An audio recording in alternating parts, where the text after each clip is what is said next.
Good morning, dear friends. Today in the gospel reading, we see Jesus is condemning three cities. He condemns Chorazin, he says, "Woe to you, Bethsaida," and he even condemns Capernaum. And why does he condemn these cities?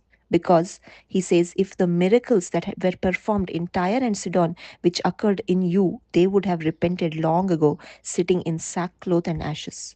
Tyre and Sidon had not seen great miracles, but Chorazin, Bethsaida, and Capernaum had witnessed mighty miracles of the Lord Jesus, and in spite of seeing these miracles, they did not repent of their heart. There was no true change in their conscience. They continued to live sinful lives, and that's why Jesus is condemning these cities. And today, my dear friends, let us look at our own lives. Today, Jesus is speaking to us individually. Are we also only desiring for miracles and signs and wonders and healings in our life, or do we really repent of our sins and change our heart? We need to understand the true purpose why Jesus came. Jesus did not only come to give us blessings, he came to give us forgiveness of sins. He came to offer us eternal life. He came so that we may change our heart and mind, so that we may repent of our sins, so that we may change our ways of living. And how can all this happen? This can happen only when we receive God's word in our life, only when we receive the gospel of Jesus Christ in our life. But today, sadly,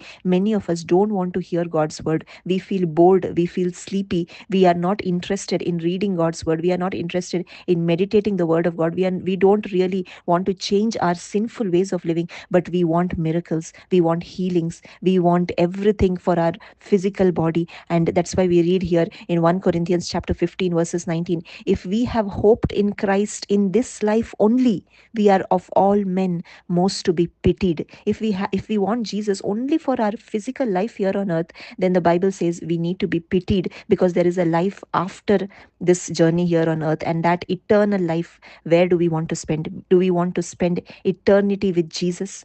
If yes, then we need to listen to the gospel. We need to change our heart. There should be a true repentance in our heart. And we see in the first reading also an example of the Israelites in the book of Baruch. They were God's chosen people. They saw mighty miracles. They saw the dividing of the Red Sea. They received manna from heaven. They received water from the rock, and numerous miracles God had performed right in front of their eyes. But they failed to repent of their sins. They failed to change their sinful ways of living. And that is why the majority of them perished in the wilderness. My dear friends, today Jesus doesn't want us to perish, but he wants us to truly repent. He wants us to change our sinful ways of living. He wants us to receive him, receive his Holy Spirit in our life. And all this can happen only when we accept God's word in our life.